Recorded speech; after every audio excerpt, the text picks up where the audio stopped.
Hi, and welcome. We see lots of people coming in. Thank you so much for joining us. We'll get started right on the hour.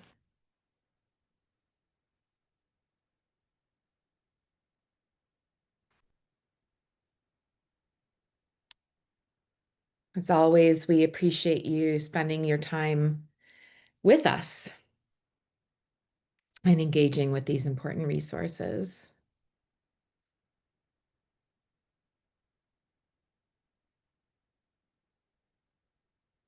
Great. We see people still coming in.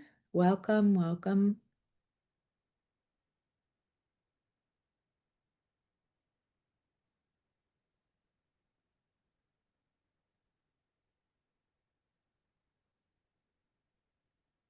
Great. Hello, everyone, and welcome. I'm so glad you could join us for today's session.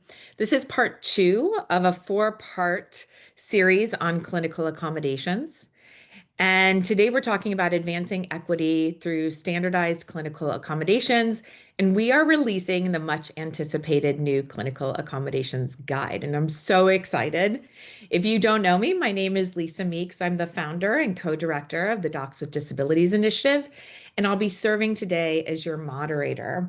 And today we're going to explore a new practical tool for disability resource professionals, administrators, and clinical educators, the Clinical Accommodations Guide. And our goal today is to give you a tour of the resource. It is huge, so we can't go into every aspect of it, but we're going to highlight how it can be used, share some examples from the guide that bring the process really to life. I am joined by three incredible disability resource professionals today, and that is Dr. Matthew Sullivan, Grace Clifford, and Sarah Triano. I also want to take a moment just to share that this resource was developed in partnership with several organizations, including Medical Students with Disabilities and Chronic Illness, or MSDCI, as you may know them, the Alliance for Disability Inclusion and Equity, or SMADI, as it's much referred, and DM3P, the Disability Mutual Mentorship Program. And of course, our host today is our longtime friend and partner AHEAD. So thanks to all of those organizations. Yeah, great. And today we have a few learning objectives for you. We hope that by the end of the session today, you'll be able to identify why the collaborative approach and those roles are so important. You already know what the interactive process is, but we're really going to talk about why it's so critical that you are working with all of the partners at your school. We also want you to be able to navigate and utilize the guide and use it as a tool, understand why sometimes there are disability-related barriers that you need to address, look at the consensus-based solutions that we've come up with, talk about the 6 domains that we're going to introduce to you today. And finally, we want you to be able to apply the guide to giving some more practical solutions or thinking about how you could grow your disability program at your institution. And we'll have our great DRPs give you some amazing ways to use this guide with your faculty and your leadership. All right. So if you missed our first webinar, I want to encourage you to go back to it to get some of the grounding and some of the principal concepts that informed this work. This will give you the full background and the research that underpins this guide. And we're going to be putting some links in the chat for you as we go along today. But don't worry if you don't want to grab them out of the chat. As always, with all of our events, we're also going to send you a follow-up letter. It will have all of the links. It will have a link to the recording of this talk today, which will go on our YouTube page as always.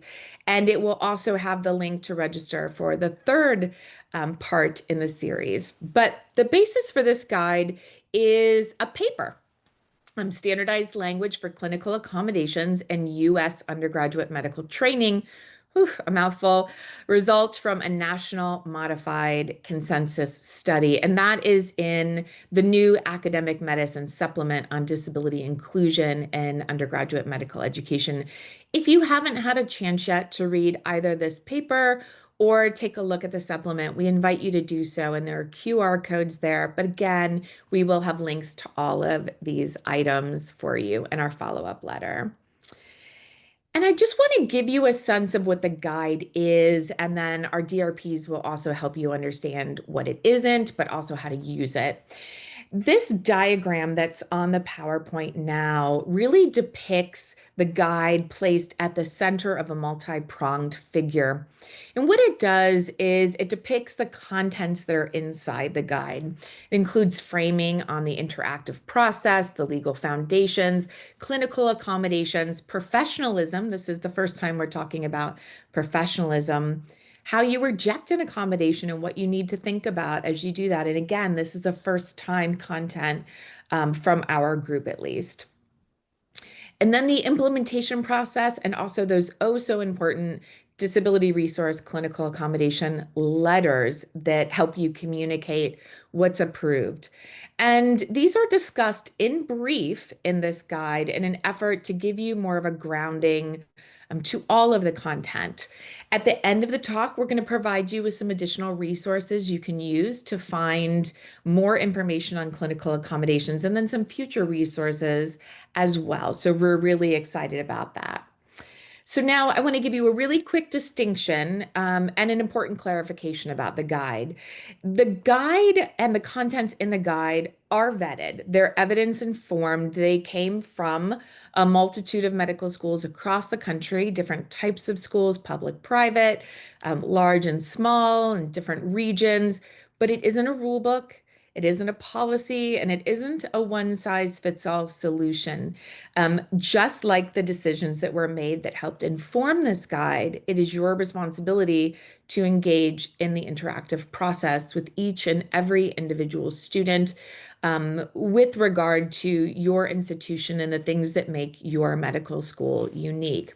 But we do hope that it empowers you to expand your repertoire of clinical accommodations and to have confident conversations about access with your faculty, with your leadership, especially about clinical areas which where uncertainty can really slow down the pace of approving and developing these clinical accommodations.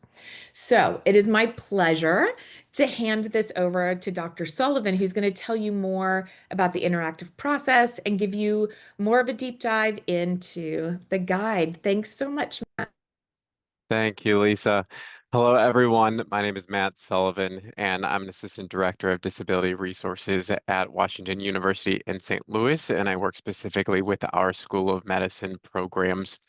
Um, I'm incredibly excited to be talking about this work because as I am in my 15th year in the field, I can very vividly remember getting my start, specifically working with health science programs and thinking, is there just a list of accommodations? Can somebody please just tell me what exists out there? And commonly the responses I would receive would be, well, it's case by case. You have to go through an interactive process. And at the time, the professional in me that just wanted results and conclusions and solutions didn't fully conceptualize the importance of the interactive process to the degree in which I should have probably been embracing it. Um, so for today's conversations, it's only fitting to not only remind myself of the importance of the interactive process, but to also promote that understanding to others. So while there are a lot of resources out there that define the interactive process in great detail, we want to just very briefly provide a three-component process that we commonly see at other institutions. So step one being that the DRP may meet with the student. Step two being that the DRP and faculty will connect. And then step three, the conversation continues until access needs are determined and addressed. Of course, interactive process is much broader than that. At the core of it is that one term of interaction. Those interactions don't necessarily mean that you are constantly meeting face to face with a student. Those interactions can actually entail email communications, phone conversations, physical meetings, and more. all of which is just to conceptualize and to promote in a holistic manner that you are engaging on a consistent manner with the program, with the student, and going through a detailed process in order to get to the conclusions of accommodations and access. So today you will repeatedly hear how important that process is and about the critical role faculty play in determining accommodations in their partnership and collaboration with DRPs. Their insights help ensure that accommodations align with program requirements, accreditation standards, and procedural competencies. So this guide, while emphasizing specific clinical accommodations, also provides critical insights in the interactive process, as well as practical suggestions for application. When it comes to the guide and how it organizes content, we break accommodations into 6 broad categories that you'll commonly encounter within the clinical setting. So each of those categories does entail adaptive equipment, assistive technology, communication access, location-based needs, individualized adjustments and needs, and scheduling-based components. So each section includes examples like modified scheduling, equipment adaptations, communication supports, and environmental adjustments. A key point to be mindful of is that the list of accommodations in this guide is not exhaustive. In fact, not all accommodations that are possible are included in this guide, only those from the academic medicine paper. So reminding you of what Dr. Meeks just mentioned is that the accommodations are drawn from direct real-life cases that have met standards of reasonableness under both educational and legal frameworks. So think of this as a snapshot of the kind of barriers we see most often and the practical evidence-based supports responses to them. So next, within the presentation, we're going to move from the bird's eye view of the domains, and then each of us will take a deeper dive into specific accommodations, illustrating how this process looks in real life. Because as I mentioned earlier, that list of accommodations is so important. Not to saying we are going to copy and paste these resources into our practice, rather, how can we gather ideas and conceptualize what the accommodations will look like at our own institutions? With that being said, let's start with assistive technology. So accommodations that rely on program systems or softwares to support a learner's functional needs. Um, I want us to think of these as smart supports, so to speak. So technology that automates or augments a task to ensure equitable participation. So we all use them in our day-to-day lives. So if you've ever said, "Hey Siri," or "Hey Google," or "Hey Alexa," or used voice-activated commands in your car, you've already incorporated these into making sure that your lives are easier and more efficient. In clinical settings, assistive technologies can range from speech to text software, which again, many of us use. And on the screen is that specific example of dictation software for charting and noting. But in addition to that example, we also have screen readers, adaptive keyboards, and other accessible features that are already integrated into clinical documentation systems. What makes assistive technology unique is that it often requires system level planning and compatibility. We can't just plug it in and say that should work.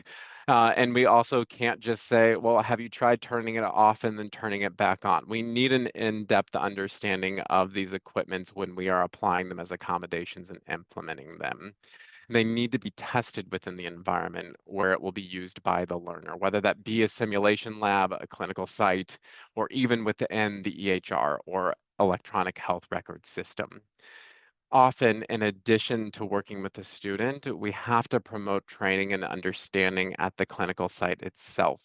So in the event assistive technology is being used to remove a barrier within the clinical setting, it's critical that you and your program are tightly collaborating to procure the necessary software and provide appropriate training and insights to the entirety of the teams.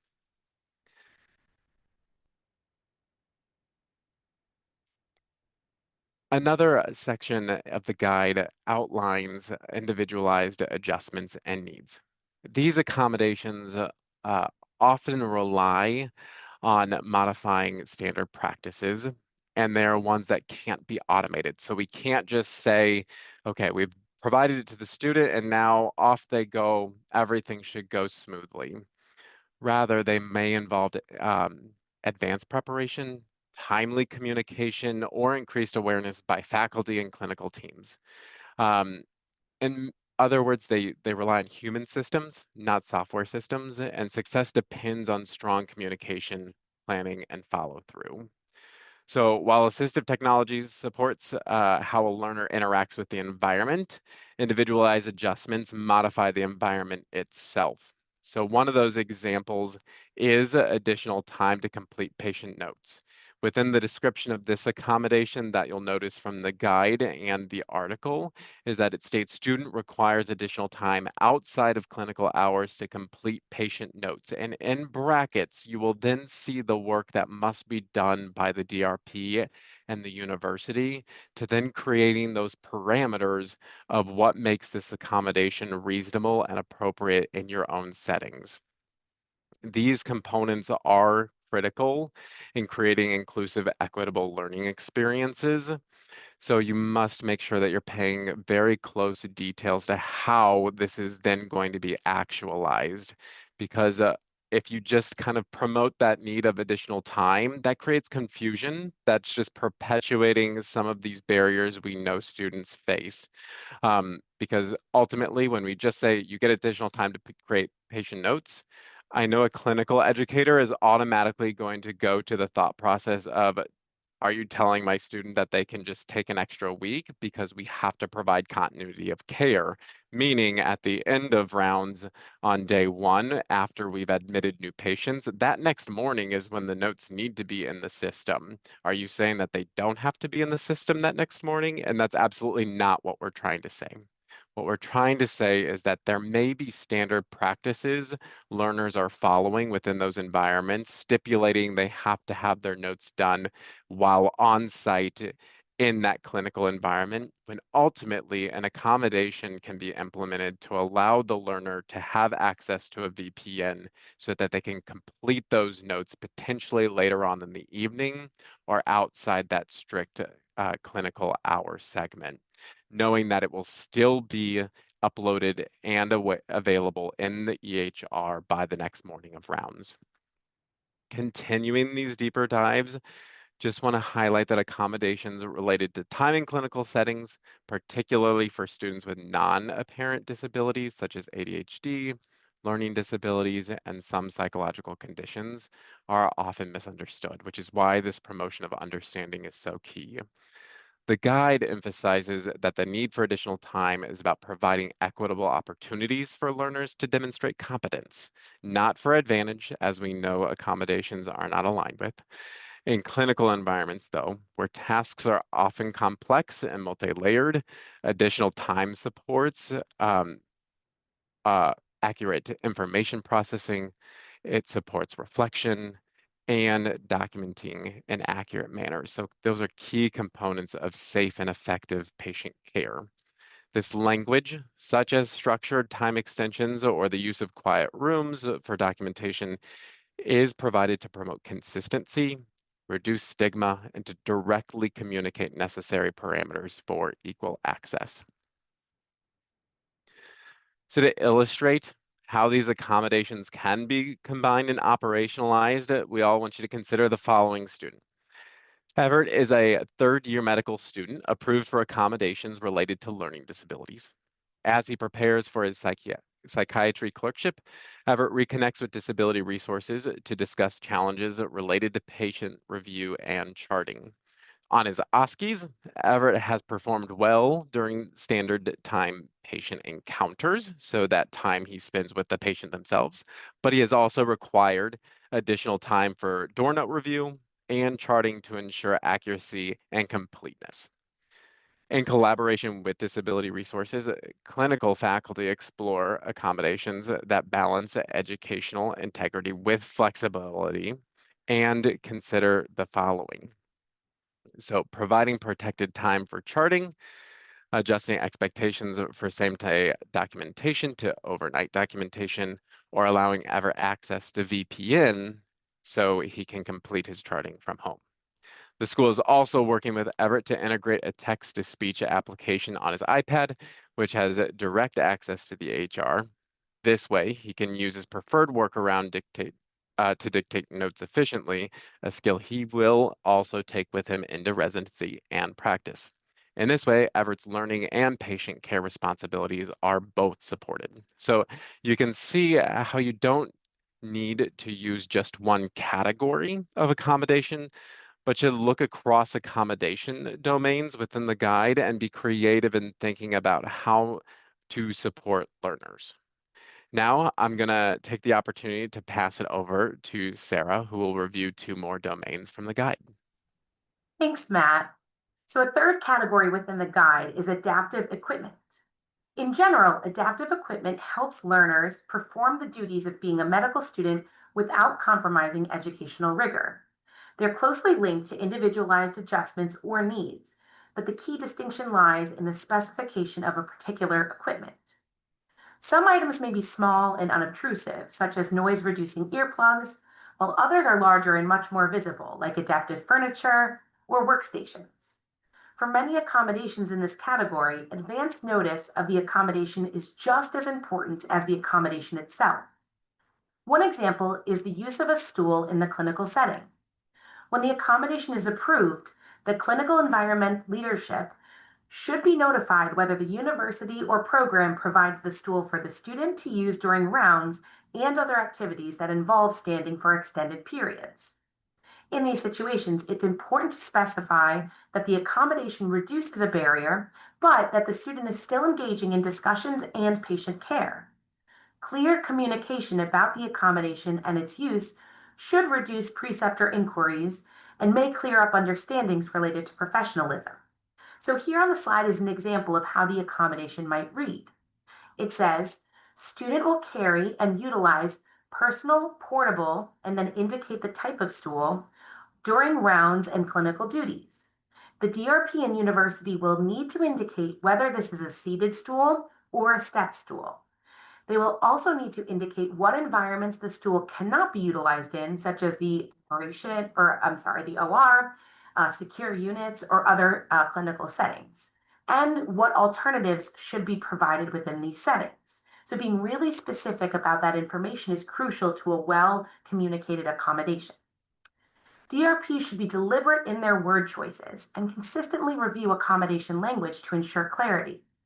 Seeking feedback from clinical educators can also be valuable, helping to confirm that the language used is clear, appropriate, and easy to implement in practice. When everyone's on the same page, implementation is much easier. The fourth domain within the guide covers accommodations related to scheduling. Many scheduling-related accommodations may appear straightforward, often aligning with either existing clinical site procedures or even LCME guidelines. In fact, some are so consistent with current practice that they may raise the question of whether they should be considered accommodations at all. Still, whether simple or complex, scheduling accommodations must be clearly communicated to ensure students' disability-related access needs are met. Importantly, while some are managed directly at clinical sites, many require proactive administrative implementation by clinical scheduling coordinators or leadership. Some accommodations may involve exemption from non-essential specific program requirements. A common example is the requirement to complete an overnight shift. The intent behind an overnight requirement is not to test the student's ability to stay awake all night, but to provide an experience in environments that demand independent problem solving with limited resources. In such cases, alternatives should be identified that achieve the same learning outcomes without the overnight component, such as weekend shifts, holiday shifts, or extended early morning or late night evening shifts. The guide provides example language for this. For example, for an alternative to overnight call shifts, it might say the student requires and then insert the identified alternative in lieu of overnight call or shifts. The DRP and university should again specify the appropriate and reasonable alternatives, such as working on the weekend, holiday shifts, or early morning, late night shifts. So when we hear the term release from overnight call or a hard stop, it can seem like the request is to be released from an essential learning experience or be excused from the responsibilities. This is in part due to the way the accommodation is communicated as a, quote, release. At the core of these accommodations, though, is a disability-related barrier that results in the need to maintain sleep hygiene, including a specific number of consecutive sleeping hours, and to have those be consistent across time. Some learners have conditions that make disrupted sleep dangerous or unsustainable. In the absence of adequate sleep hygiene, students with specific disabilities may have a flare of symptoms, including increased depressive symptoms, mania, seizures, or a flare in physical symptoms. The guide reframes this potential accommodation, explaining that the decision should be made to create a continuous schedule, and if it must change, to put significant buffers around this in order to adjust over time versus overnight. The accommodation also includes language to describe that essential requirements must be filled by all learners. In essence, the learner is still accomplishing the task and the time expected, but it's distributed in another way. The best language to describe this is, quote, the learner will XYZ in lieu of overnight call. So instead of defaulting to no call, it addresses the core issue, the need to maintain sleep hygiene. This can be addressed in a number of ways: early morning shifts, all night shifts in lieu of day shifts, or a stepped down overnight to day shift over 3 to 4 days. The goal, again, is equitable participation, not exemption. And language really matters here. How we describe these accommodations shapes how they're perceived. Thanks, Sarah. The last two domains include communication access and location-based accommodations. Communication access accommodations are accommodations that are designed to reduce or eliminate barriers for individuals with communication-related disabilities. While frequently associated with the needs of deaf and hard of hearing students, they can also support individuals with conditions that affect speech in other ways, such as a student who stutters or has Tourette's syndrome. These accommodations provide alternative or adaptive methods for both expressing and receiving information. Common examples include sign language interpreters, communication access real-time translation, commonly referred to as CART or real-time captioning, written transcripts of audio recordings, caption modules, videos and lectures, and communication aids such as visual supports or speech generating devices. To review one example within the communication access related accommodations, let's take a closer look at CART. The accommodation would be written similarly to what is on this slide. Accommodation use of in-person communication access real-time translation. The student will utilize in-person CART services during clinical rotations, which will necessitate the use of a personal electronic device for the display of captions. All CART providers have completed the necessary training and onboarding requirements for, and then we provide direction, insert health system or school to facilitate access in clinical environments. The next example is from the domain location-based accommodations. Location-based accommodations are exactly what they sound like, accommodations related to the student's clinical location. As shown on this slide, one example is priority assignment or placement for clinical experiences.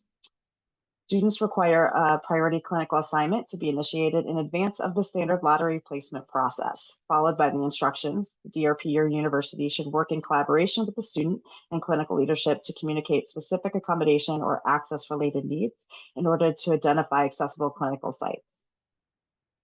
This accommodation may be appropriate when a disability-related barrier limits the learner's ability to access multiple sites. For example, when only one site is physically accessible, or when travel between locations would exacerbate disability-related symptoms, or increase fatigue or pain, or create barriers to maintaining regular access to necessary medical care or treatment providers.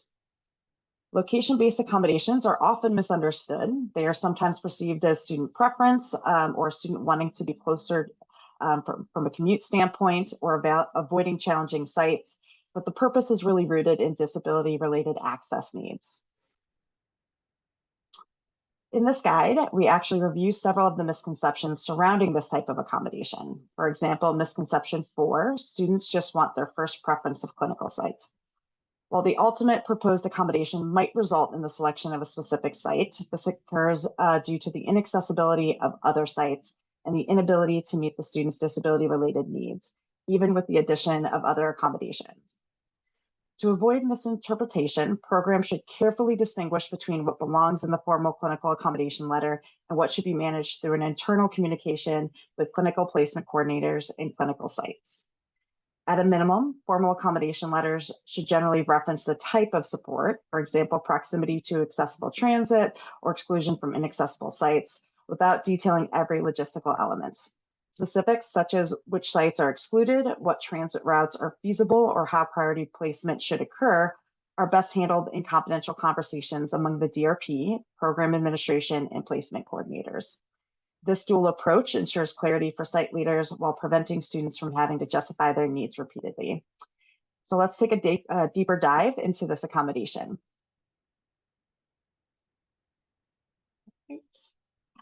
There are a specific number of sites that offer a needed clerkship. In this case, we will say psychiatry.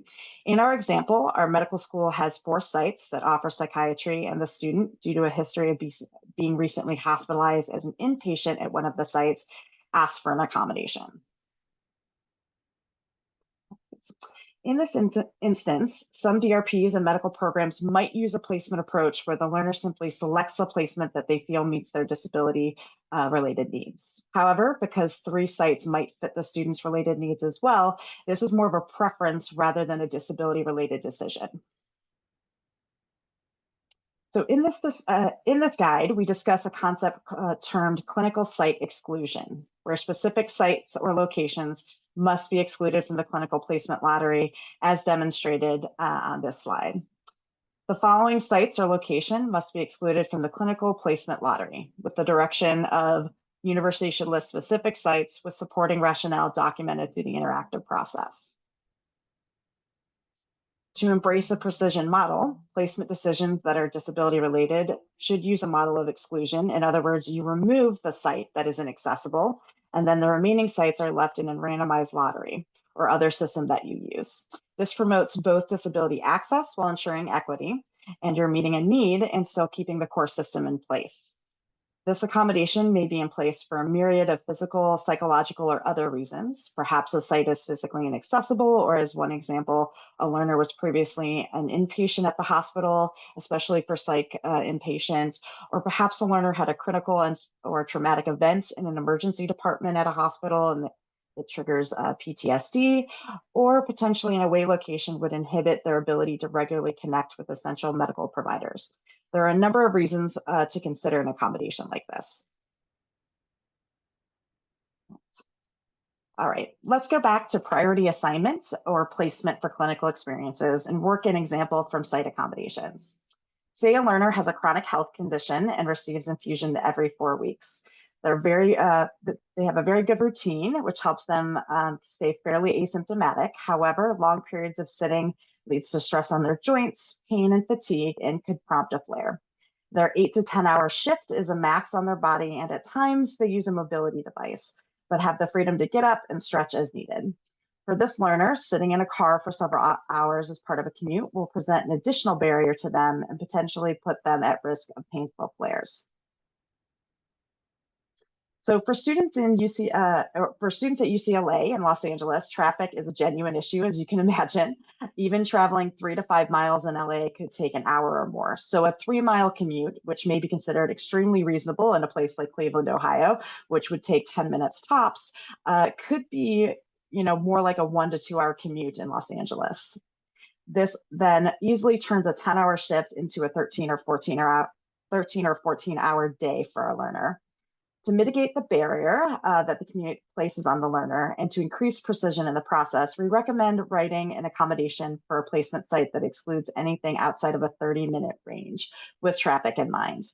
We often see people work with ranges or restrictions in mileage, but it's critical when discussing time of commute to not use a mileage-based system. For example, a student must be placed within a mile of the institution, we would recommend instead saying a student commute should not exceed 30 minutes on average.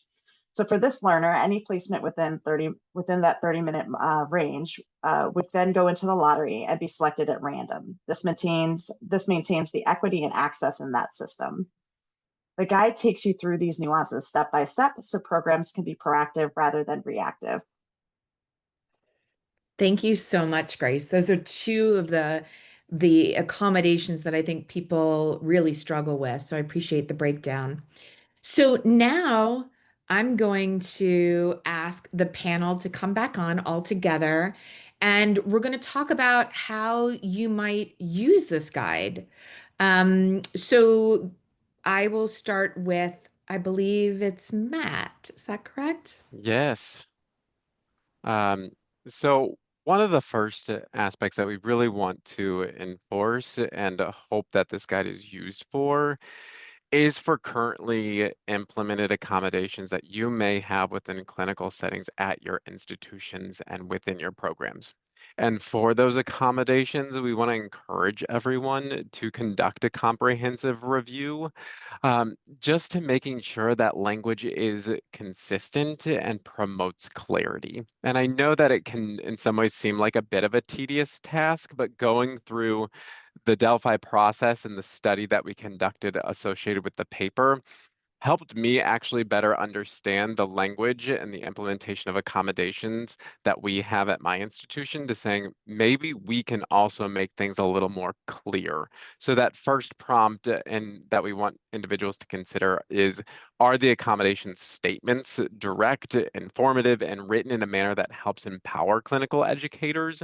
So we've emphasized this that the creation of clinical accommodation language is an intentional process that requires both attention to detail and consistency of word choice.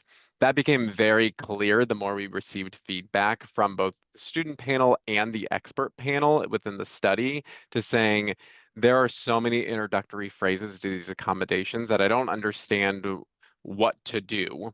So we broke that down into two different aspects within the paper to saying that there would be phrases that stated students will utilize, and then there would be statements that said student requires. Student will utilize, and it's written in the guide, refers to items or equipment that a student already possesses that they will bring into the clinical environment.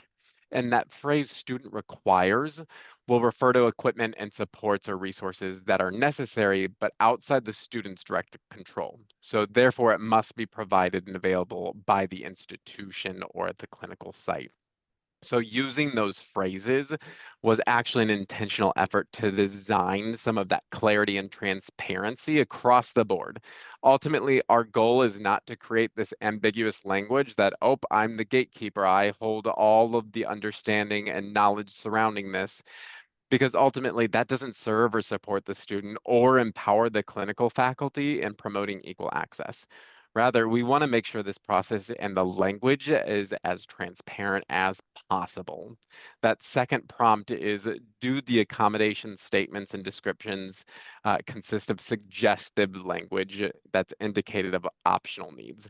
This is a relatively common component, and I don't know where the roots are of it, but I also know I've utilized it in my letters in past years that say, consider allowing flexibility with deadline extensions, or consider additional absences, or provide X, Y, or Z if or when possible.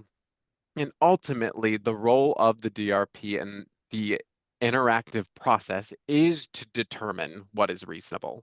So if we have already determined that additional absences or flexibility with deadlines is critical, appropriate, and reasonable as an accommodation, then in the letter, the statement shouldn't have this gray language of it's potentially possible. These are direct statements that should indicate and educate our clinical educators, this is what you need to do.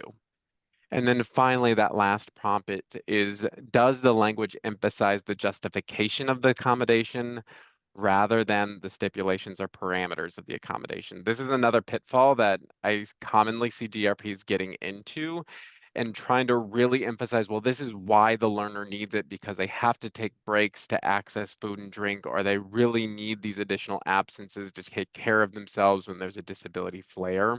And ultimately, that doesn't actually promote understanding of the accommodation. That does potentially promote some accommodation or some clarity with the learner's disability related needs. But what we're trying to do is to actually create understanding of, no, this is the accommodation. This is what you as the clinical faculty should be doing. So we need to remove some of that over justification of why the accommodation is needed and put the emphasis on what specifically the clinical instructor should be doing and what that accommodation is. Thank you so much, Matt. And I see some questions already coming in the Q&A. I encourage you to do that. Even if we can't get to all of them, we'll figure out a way to get you those answers. And I'm going to turn it over now to Sarah. Sarah, how would you suggest people use the guide? Yeah, so I took a little bit of a different approach, but I think hopefully this resonates with some of you. So I think as you're exploring the guide, I really encourage you all to look at it holistically. So not just a checklist of accommodations, but really as a tool that can help you think more broadly, more imaginatively about how you support students. So one way it might be beneficial is by using it to reflect about your conversations with students. So I think about students and the conversations I might have with them as they're anticipating entering the clinical space and they really don't know a whole lot about what to expect. So I might ask myself some questions like, how can I adjust the way I talk with students about the clinical space to better prepare them for these settings and help them proactively identify those potential barriers? I might also ask myself when a particular accommodation may be reasonable or appropriate within the structure of my medical education program, and what kinds of challenges or opportunities might these accommodations present for our program, both in terms of the logistics as well as the culture. And I see some questions in the Q&A kind of related to these, so it'll be interesting to talk through together. The guide really offers us an opportunity to move beyond reactive problem solving and toward a more proactive and inclusive planning approach.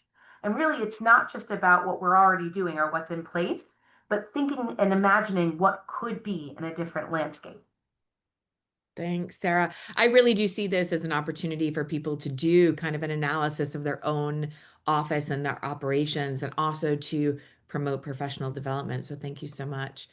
And Grace, Yeah, speaking so of professional similar. development. Yeah, I was gonna say, like similar to Sarah, I definitely would look at it from an opportunity to implement training, but focusing more on faculty and staff and seeing this as an opportunity to create professional development with program leadership. It's an opportunity to review the article and guide and engage in open dialogue regarding opportunities that might exist to construct and refine the clinical accommodation process at the institution, to engage in proactive conversations about physical or programmatic or systematic structures that might impede implementing commonly needed accommodations or commonly used accommodations.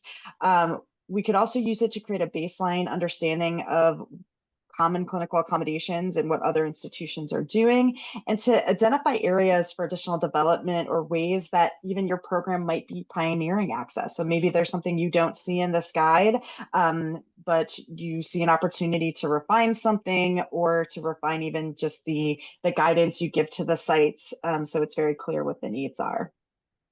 Wonderful. And if you're doing something that you don't see in the guide that you think is innovative, contact us. We'd love to chat with you.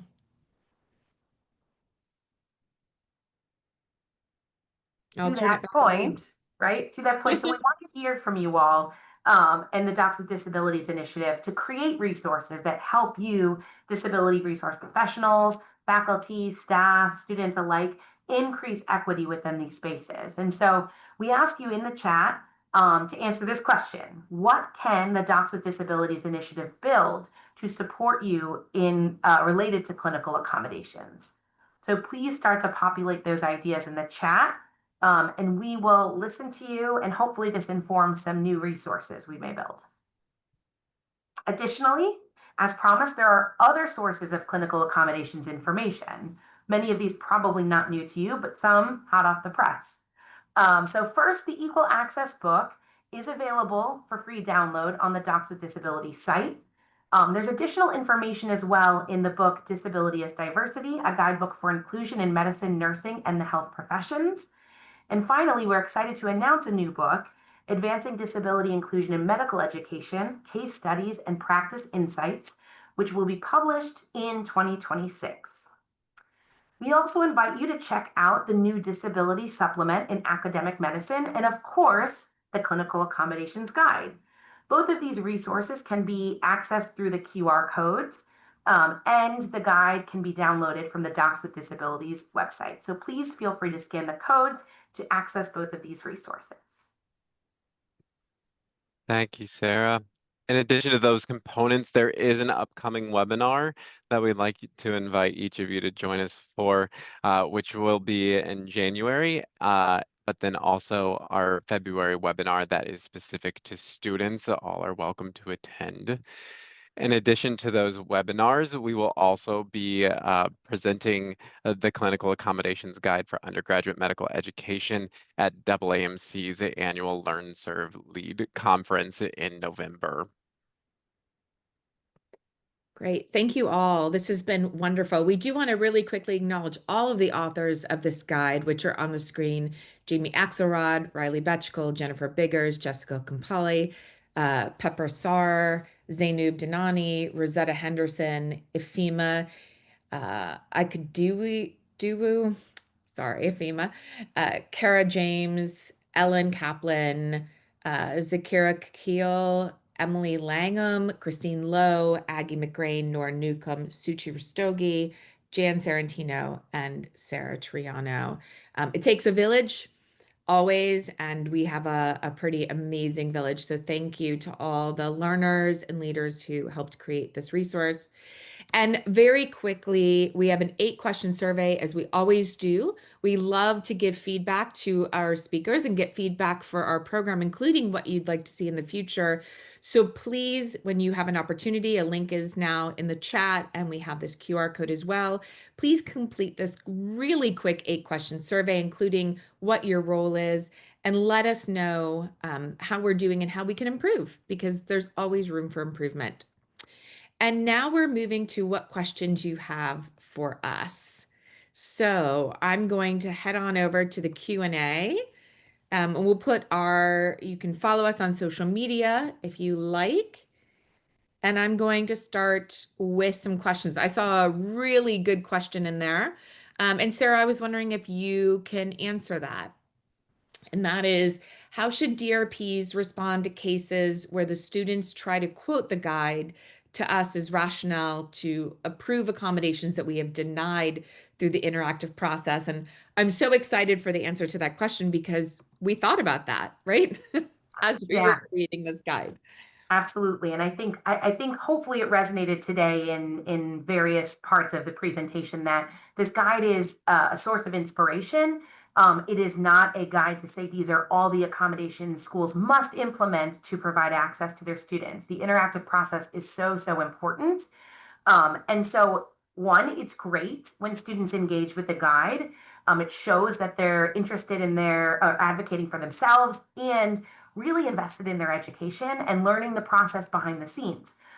And it's also very important to remember this is a resource, not a rule book. And so any specific accommodation listed, even though they've been vetted, does not necessarily mean that that accommodation is appropriate at every single institution. So every request still has to go through that individualized interactive process, as Matt explained, where we look at the documentation, we look at the functional limitations, and we look at the clinical context and the educational objectives of the program. So if an accommodation was denied or is denied, ideally it's because it didn't meet criteria for the reasonableness in that specific setting or program, not because the DRP, the clinical faculty, were ignoring the guide or not following process. So I think it's really key. And I think we've hit that today, but also I would say, as you work your way through the guide, you're going to see signposted throughout things that are reinforcing that message, that this is supposed to be helpful and supportive, but not necessarily indicative of what every program has to or should do. Thanks so much, Sarah. And I do want to provide a really balanced approach to that question. I do want to say that while I believe students will bring the guide to people in an effort to validate an accommodation, as Sarah said, we've signposted throughout pretty big disclaimers. I also think that there are going to be situations where a DRP or a clinical faculty member didn't even know that this was possible or reasonable, and that it might prompt the student bringing this might actually prompt some much needed discussion in the institution. So I could see it being used both ways. And, just want to appreciate that I do think students will use this as a resource. We were very thoughtful about making sure that we were intentional in our language. And I do think students should use it as a resource. I think so many DRPs, bless your hearts, like you have caseloads of 500, 600. That should never be happening in a health science program. And you barely have time to read anything. This guide, while I think it will get to a lot of people, may not make it to everyone. So I do hope that students bring it to offices. Matt, I'm gonna go next to you. So this anonymous attendee said, Matt just said, so that's all, Matt, you just said this. The DRP is deciding that additional absences are reasonable. Does that mean you're talking with the clinical instructor before adding it to their plan? One reason for consideration is because the instructor needs to know to provide information about whether the class design can allow for it. Can you elaborate? And I'm going to ask you to specifically talk about why it's not a good idea to put consideration in a letter and after the fact, after the students had it, to have that conversation started. Yeah, so for those, for the kind of the core of what I interpreted the question to be of, does this mean you're having the questions before you're implementing or you're kind of cementing this accommodation on the letter? My answer would be yes, that you are having conversations with your program. So I'm not going to say that this means that you've had conversations with every single clinical educator before you've put it onto a letter. Rather, you are identifying your critical key partners within the program, whether that be your dean of assessment, dean of curriculum, whomever that may be, to having these broad conversations to saying, what if a student comes in and we know that based on components of their disability, it is more than likely that they may have absences during a time of a flare. What are our current policies? So at WashU, within our clinical experiences, we have 8-week clerkship blocks. So our psychiatry clerkship is 8 total weeks. Within that 8-week clerkship, there are many clinical experiences. So they could be 2 weeks on an inpatient, 2 weeks within an intensive outpatient facility, and then 2 weeks in another location, and then those final 2 weeks being for foundations and assessment.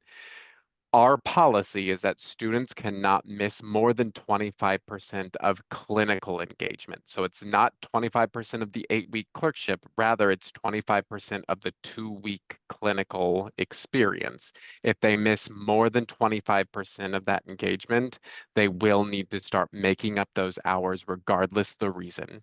So we always go back to what is essential to the curriculum and some of the reasonings and justifications for those policies to then saying, can we modify it through accommodation? So when it comes to the attendance accommodation, at least within those clinical experience, I'm not saying that a student can have more absences in addition to that 25% because we have already determined as a program, that's actually the cutoff for remediation or the need to make up. Rather, I'm promoting understanding to my Office of Medical Student Education that a student should not be penalized, nor should this be indicated as a lapse in professionalism because of their disability. They've already communicated in advance they're doing what they need to do, and they may have more stipulations for that communication once clinical comes. But it's more so to making sure that the student isn't negatively impacted or penalized as a result of the accommodation itself. Thank you so much, Matt. I see in the chat there's a question about whether the PowerPoints will be available. I'm going to ask Allie, who's behind the scenes assisting today, if she will share the link that Richard shared for the accessible Word document. We don't share our PowerPoints. Unfortunately, we've had a couple people take them, borrow them without permission and use them. So we don't share them anymore, but we do share a Word outline, and Allie will be happy to put that link in the chat for everyone. It will also be posted on our YouTube, as will this talk. So that link will be on our YouTube page. And now I'm going to go to Grace. Grace, I have two questions for you. One is communication, around communication. We talk about a recording device being used in the patient interactions. And this individual is saying, who would pay for this device, the student, the training program, or the training site? Yeah, thank you. So in general, anytime a question of who should pay for something comes up, I go back to, the early phrase that was reinforced with me when I first started, which was follow the money. So as an institution, if this is part of the medical education program, the student is paying you tuition, it's on the institution to provide funding and for that, because in that situation, it's a way to remove an access related barrier. It's not a personal device. Unfortunately, that is probably one of the cheaper things an institution can cover, but I would recommend it be the institution and look into things like security measures, having to type in a code in order to access the recordings, and then just a process of making sure that you get those devices back and wipe them to make sure none of that information stays on the recording. Great. Thank you so much. The second question is around whether people can pull parts and pieces of this document out for training. And since you were the one talking about using it as PD, I thought I would send that question to you. Yeah, absolutely. So, and I see that the second part of that question was fearing that like clerkship directors might not have the time to wade through the entire guide, and we did try to keep that in mind as we were developing it, making sure it was a quick reference resource, and it is 100% designed for faculty as well. Although you could pull sections of it, I would recommend highlighting that and then sending them the entire guide and say, I understand that you most likely won't have time to read the whole guide. Here's the piece I want to draw your attention to because it's relevant to X, Y, or Z situation. If you want to get together and chat about it, or if you want to deep dive more, look at this page in the guide. That way, if someone is curious and needs more context, all the information's already there and they can read through it, or it's an opportunity to, kind of invite that more deeper discussion with the faculty. Great, thank you. And I see a question about loving the guide. Thank you so much. And that someone is already forwarding it to nursing education. I'm sure that'll be done in a lot of spaces. Any ideas if this will be tailored to nursing? We do have a program called Access in Nursing. It's relatively new, probably 2 years. They have been incredibly productive. And they have been following the medical education guide. So when one medical education guide comes out, the next turn of events has been for nursing to do something. I wouldn't say adapting it because I think nursing is very different and requires and deserves really its own evaluation of what's reasonable and putting some things into context. So we definitely will be doing that, and I appreciate the question. And so it looks like right now all of the questions have been answered. I'm wondering if there are any more questions. I'm not really checking out the Q&A. Let's see, can you discuss the application of these conversations on other programs such as education law, etc.? Anybody want to take that question? I'll take a go. Mainly because truly everything we do as DRPs goes into transferable components. When it comes to medicine, sometimes we look at accommodations within medical education, and then a vet tech or a vet med program might reach out to saying, well, how does this work when you're dealing with a giraffe? And of course, it's going to be different. However, there are some of those transferable pieces that we can apply. knowing that in medicine, there are some arenas where there are weight restrictions or there needs to be assistance with manual tasks. How potentially could that come into play, whether it be within vet medicine or in nursing, or OT or physical therapy or any of those programs, because there will be applications. It's not going to be direct applications, as I mentioned with attendance accommodations within medicine. At our institution, we do have that 25% baseline, and that is kind of the ultimate cutoff for any student before remediation. However, I know in a previous program I was working with nursing, and for them, they offered their students, it was around 120 hours of clinical time throughout the entire semester, and a student had a temporary condition to where they just broke their leg, they would be on crutches, it was really impacting their ability to navigate the clinical environment.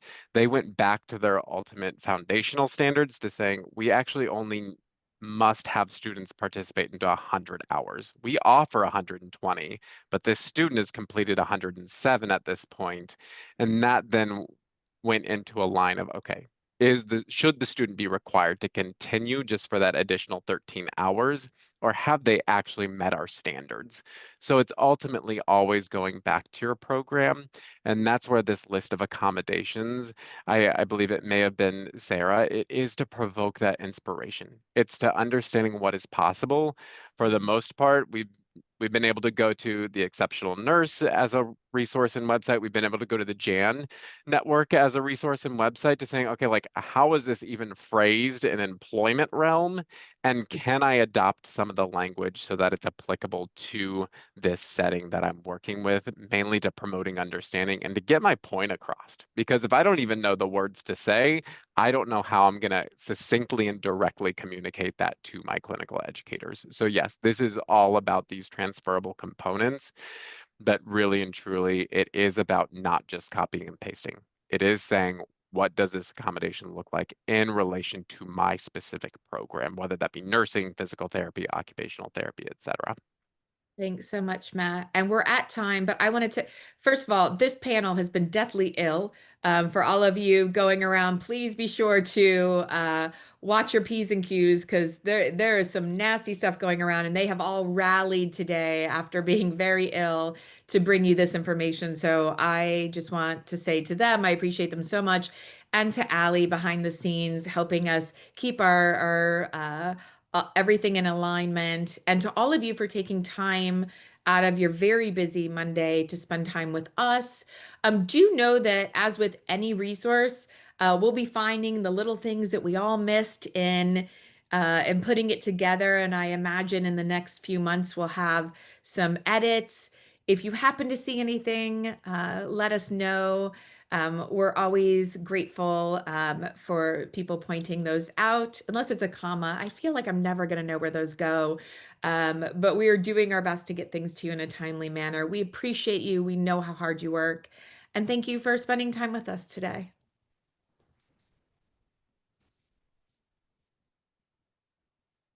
Bye-bye.